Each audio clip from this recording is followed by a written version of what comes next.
The moment Lucas stepped onto that damp, overgrown soil near Wyndemere, I knew something in our collective Port Charles universe was about to fracture. And if you ask me, we were completely unprepared for how fast the dominoes would fall. He was just looking for answers, perhaps trying to clear his head from the looming medical nightmare of Lucky and Lulu, when his eyes caught that unmistakable glint of metal in the dirt. It was a ring. Not just any random piece of jewelry, mind you, but the exact ring that Jocelyn always wore, a piece of her identity that she must have intentionally left behind as a silent, desperate cry for help. My heart absolutely stopped when I realized the gravity of this discovery because we all know Jocelyn is not the type to just lose something so precious unless she is fighting for her life. Lucas, being the sharp and intuitive doctor that he is, did not hesitate for a single second. His hands were shaking slightly as he brushed the wet dirt off the silver band, his mind racing with the terrifying implications of finding her personal belongings scattered on the dark, cursed grounds of Spoon Island. He knew he had to act fast, and he did what any protective brother and uncle would do. He took it straight to Carly, hoping against hope that he was just overreacting. You could practically feel the air leave the room when Carly looked at that ring lying in the palm of Lucas's hand, because we all know Carly is a mama bear who will tear the world apart to protect her cubs. Her eyes went completely wide, and for a second, I thought she might actually faint right there on the kitchen floor. It was like watching a train wreck in slow motion.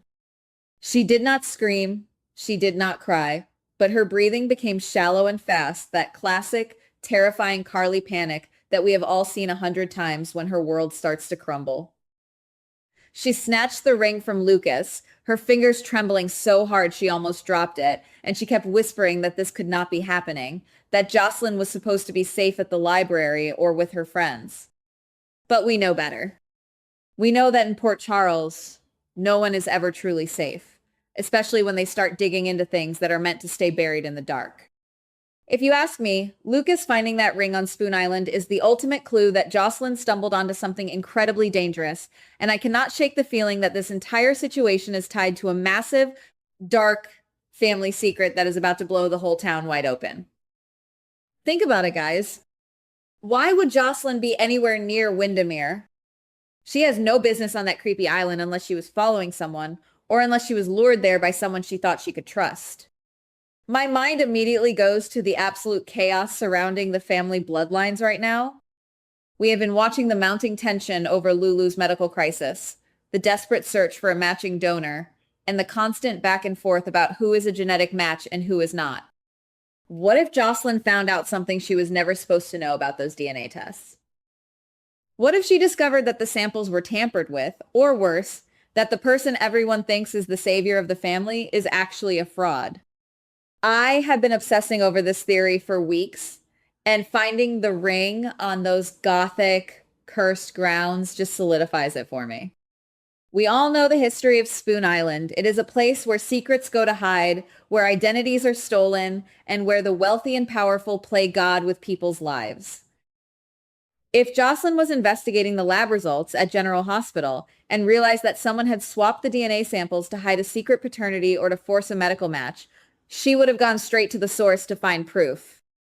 And who has the keys to that kingdom? Who has the most to lose if the truth about the family bloodline comes out? I am looking directly at the corporate and familial power struggles that have been tearing the Spencer and Corinthos clans apart for generations. If you ask me, this is a top-tier DNA feud that is about to turn into a full-blown war, and Jocelyn is the collateral damage. Lucas stood there watching Carly spiral, and you could see the guilt eating him alive. As a doctor, he is trained to look at things logically, to rely on hard data and science, but when it comes to his own family, all that logic goes right out the window.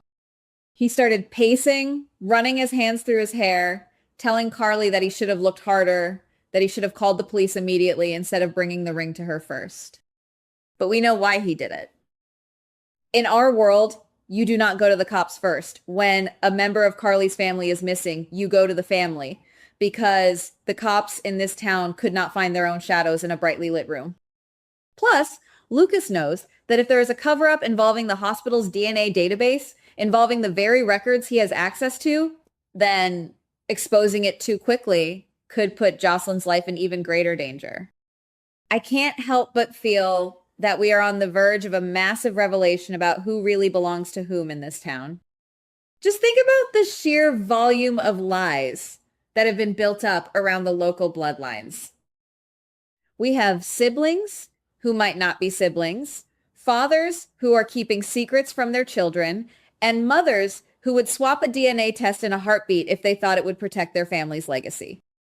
If Jocelyn found a document proving a DNA swap, perhaps showing that a certain child is actually the heir to a completely different fortune, or that a critical medical match was faked to manipulate a custody battle, she would have been a massive threat to whoever orchestrated the lie.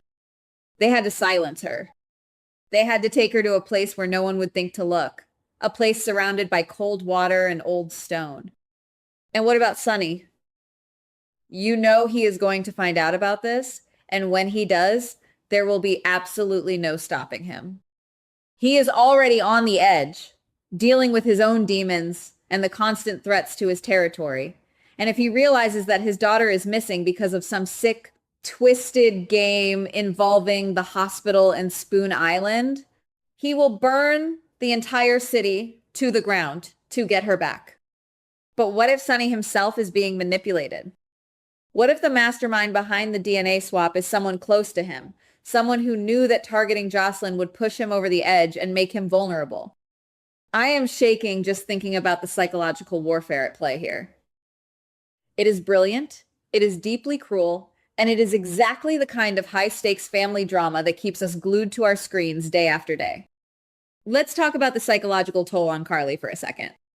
We have watched her survive kidnap plots, mob wars, and the loss of people she loved. But there is a specific kind of agony that comes with knowing your child is out there, terrified, and you do not know who took her. I can see her mind spinning, trying to connect the dots, trying to figure out if this is payback for something she did in the past. Because let's be real, Carly is no saint. She has crossed lines, she has manipulated situations, and she has kept her fair share of secrets about paternity and bloodlines over the years. Is it possible that the past is finally catching up with her? Could this be the ultimate karmic retribution for all the time she played puppet master with other people's families? I keep coming back to the idea that the DNA lab at General Hospital is the epicenter of this entire mystery. Lucas is a doctor there, and he has the access. If he starts digging into the digital records, if he starts looking at the raw genetic markers of the recent tests, what is he going to find? I predict he is going to uncover a discrepancy so shocking that it will shake his own sense of identity. Maybe the swap did not just happen recently. Maybe the roots of this feud go back years, back to when he was just a young man trying to find his place in the world. The writers love a deep callback, and tying this current crisis to a historical lie about family identity would be absolutely genius. Meanwhile, we have to consider how Michael and Willow are going to react when they find out Jocelyn's ring was found on Spoon Island. Michael has always been the protective older brother, but he is also heavily involved in the corporate side of things, where secrets are traded like currency. If he suspects that this is tied to ELQ or a rival family trying to gain leverage, he is going to use every resource at his disposal to hunt them down. And Willow, sweet Willow, who has her own complicated history with family secrets and identity crises, how is she going to handle the stress of another family tragedy? The pressure is building, guys, and it feels like the dam is about to burst. I could be wrong, but I don't think Jocelyn is just locked in a room somewhere on Spoon Island. I think she is actively fighting back, using her wits to survive, just like her mother taught her. Leaving that ring in the dirt was a stroke of genius, a calculated move to ensure that anyone would know she had been there. She knew Lucas, or someone from the family, would eventually walk those grounds, and she left them a breadcrumb. But is it enough? The longer she is kept in the dark, the higher the stakes become, especially if she is being held by someone who is completely unhinged and has nothing left to lose. As the night falls over Port Charles, the cold rain starting to slick the streets and turn the soil of Spoon Island into a muddy grave for secrets, I am left with this chilling realization. The truth about our families is never as simple as a laboratory report or a piece of paper. It is written in blood, in betrayal, and in the desperate measures we take to protect the ones we love. If you ask me, the discovery of that ring is not the end of the mystery. It is the beginning of a terrifying new chapter where no one can be trusted, where every bloodline is suspect, and where the next DNA test could destroy everything we thought we knew about the people we call family. We are staring into the abyss, and I am terrified of what is about to stare back. Goodbye. Please like, subscribe, and comment on the GH Spoilers Daily channel.